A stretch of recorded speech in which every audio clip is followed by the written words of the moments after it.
Hi, thank you for joining me out in the garden.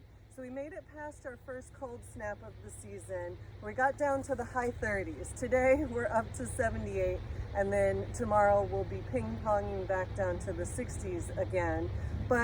So we didn't have a freeze or a frost, but what we did have is a lot of strong wind. So I had some damage to some of my more delicate plants, like my turnips that are right over here. This is one of the leaves, and you can see there's browning around the edges, some light from all of the wind blowing, the wind and the wetness and the cold all at the same time can cause this kind of damage. Thank you, honey. Is that the spinach? You want a bite? Then we also have the nasturtium over here that has, is that a good one?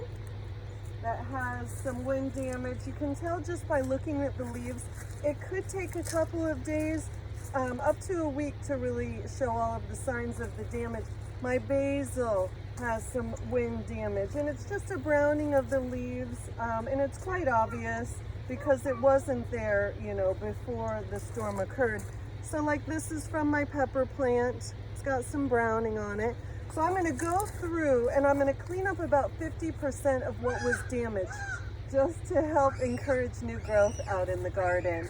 And that's just going to help. One of the little things that you can do to help your fall garden bounce back from cold weather, severe winds, and a frost or a freeze.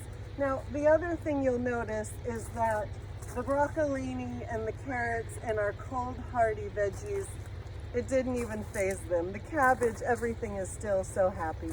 So that's what we do out in the garden to help bounce back when it gets pretty cold and keep your fall garden growing and nice and healthy. Thank you for joining me out in the garden. This is Amber Harmon helping you grow your own.